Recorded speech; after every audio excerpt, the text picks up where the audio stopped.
Hello, today I'm going to show you how to get the water out of your Apple Watch. So, today in front of me is the Apple Watch SE first generation. It doesn't matter what Apple Watch do you have, it's going to work the same on the all Apple Watches. So, if you went swimming with your Apple Watch or something and you want to take the water out of your Apple Watch, you are going to just tap the power button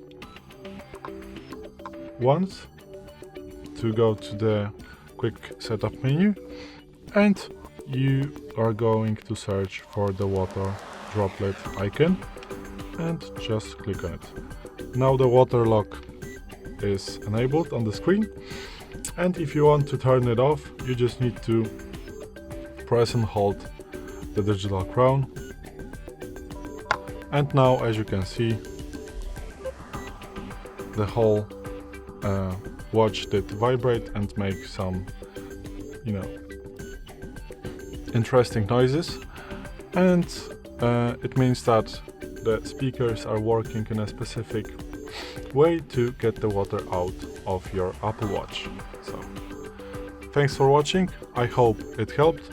If it did, please hit subscribe and hit a like. Bye!